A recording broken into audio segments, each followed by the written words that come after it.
Hi అండి. Rava dosa recipe హెల్దీగా ఎందుకన్నానో ingredients చూస్తే తెలుస్తుంది మీకు. ఇదిగోండి రవ్వ దోశ. ఈ మెజర్మెంట్స్తో కనుక తీసుకుంటే చాలా బాగా వస్తుంది. మన హోటల్ స్టైల్లో అలా పల్చగా వేసుకోవాలనే రూల్ లేదు. టేస్టీగా ఉంటే సరిపోతుంది కదా. రవ్వ దోశ రాని వాళ్ళు చాలామంది ఇలా ట్రై చేయండి. ఇక్కడైతే నేను ఒక గ్లాస్ బొంబాయి రవ్వ తీసుకుంటున్నాను. అలాగే ఒక అర గ్లాసు బియ్యపిండి తీసుకుంటున్నాను. గుర్తుపెట్టుకోండి, బొంబాయి రవ్వ క్వాంటిటీ ఎక్కువ ఉండాలన్నమాట. అలాగే ఇదిగోండి హెల్దీ అన్నాను కదా, ఇదే అర గ్లాసు గోధుమ పిండి తీసుకుంటున్నాను. మైదా పూర్తిగా అవాయిడ్ చేయడం బెస్ట్ అండి. ఇలా తీసుకుంటే మనకి రవ్వ దోశ టేస్టీగా వస్తుంది. అలాగే హెల్త్ కూడా ఉంటుంది. ఒక గ్లాస్ బొంబాయి రవ్వకి అర గ్లాస్ బియ్యపు పిండి, అర గ్లాస్ గోధుమ పిండి వేసుకుంటే ఈ క్వాంటిటీతో, ఈ మెజర్మెంట్ క్వాంటిటీతో చేసుకుంటే టేస్ట్ అయితే అదిరిపోతుంది. తర్వాత టేస్ట్కి సరిపడా సాల్ట్ అలాగే జీలకర్ర వేసుకోవాలండి.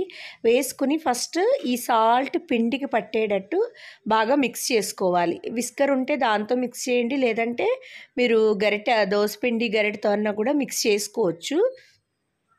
ఈ మిక్సింగ్లోనే ఉంటుందండి ఇదంతా. రవ్వ దోశ పిండి కలిపే విధానంలో, అలాగే ఈ కన్సిస్టెన్సీ విధానంలో, వాటర్ పోసే విధానంలోనే ఉంటుంది.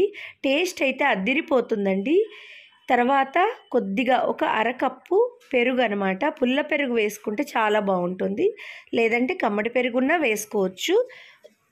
పెరుగు వేసేసుకుని ఇంకా రిమైనింగ్ వాటర్, మీకు పిండి టెక్స్చర్ చూస్తే తెలుస్తుంది. ఆ టెక్స్చర్ వచ్చే వరకు మీకు ఎంత వాటర్ పడతాయి అన్నది మీరే చూసుకోండి. లేదంటే మీరు మజ్జిగ కూడా పోసుకోవచ్చండి. మజ్జిగ ఉన్నా ఇంకా వాటర్ కలపకుండా మజ్జిగతో కూడా కలుపుకోవచ్చు.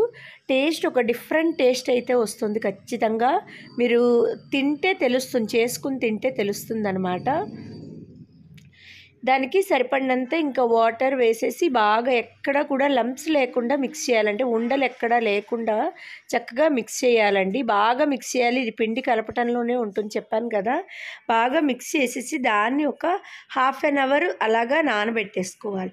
లేదు మీరు అప్పటికప్పుడు కావాలన్నా వేసుకోవచ్చు. నానితే ఇంకా బాగుంటుందన్నమాట పిండి.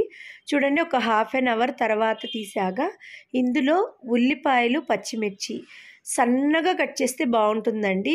లావుగా కాకుండా మనకి చాపింగ్ మిషన్ ఉంటుంది కదా, ఆ చాపింగ్ మిషన్లో వేస్తే టేస్ట్ అయితే చాలా బాగుంటుందన్నమాట. పంటి కింద తగులుతో ఉల్లిపాయలు, పచ్చిమిరపకాయలు, మీకు నచ్చితే అల్లం కూడా వేసుకోవచ్చు. అలాగే కొంచెం కొత్తిమీర, కరివేపాకు చిన్నగా కట్ చేసి వేసుకున్నా ఇంకా బాగుంటుంది. చూడండి, పిండి కన్సిస్టెన్సీ బాగా పల్చగా రావాలి, చాలా బాగా పల్చగా రావాలి అన్నమాట.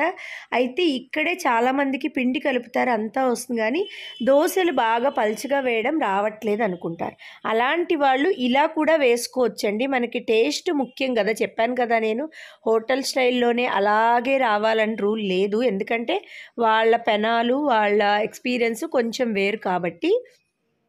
మనకి టేస్ట్ ఇంపార్టెంట్ కాబట్టి ఇదిగోండి ఇలా కొంచెం, లేదు మీకు బాగా అలవాటు ఉంది అంటే పల్చగా వేసేసుకోవచ్చు. లేదంటే కనుక ఇలాగ వేసి మీరు మూత పెట్టారంటే మధ్యలో బాగా కుక్ అవుతుంది.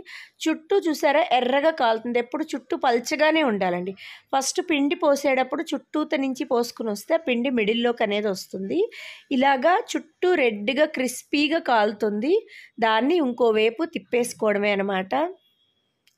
దీంట్లోకైతే మనకి పల్లి చట్నీ కన్నా కూడా టమాటా చట్నీ, ఉల్లికారం, అలాంటి కారం చట్నీలు బాగుంటాయి. ఇప్పుడు నేను టేస్ట్ చూసి కూడా చెప్తాను. చాలా బాగుందండి. ఇలా వేసుకుంటే పల్చగా అలా బాగా రేకులాగా రాని వాళ్ళు ఇలా వేసుకోండి, టేస్ట్ బాగుంటుంది. ఇవి ఎర్రగా కాలితేనే బాగుంటాయి.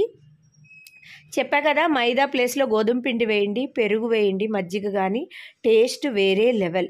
మరి ఈ రెసిపీ చూసేసి వెళ్ళిపోకుండా ఖచ్చితంగా లైక్ వేయండి. మీరు కూడా ట్రై చేయండి. ఛానల్ని ఫస్ట్ టైం చూస్తే సబ్స్క్రైబ్ చేసుకోండి. అలాగే ఈ వీడియోని షేర్ చేయండి, ఎందుకంటే చాలామందికి యూజ్ అవుతుంది. బ్యాచిలర్స్ కానీ ఎవరికైనా ఈజీగా దోశలు, పొడిపిండి అప్పటికప్పుడు కలుపుకోవచ్చు కదా. మరి నచ్చితే కనుక లైక్ చేయండి, షేర్ చేయండి, subscribe. Signing off, Sai Syamla Collections and Vlogs. Thank you for watching. We will meet in the next video.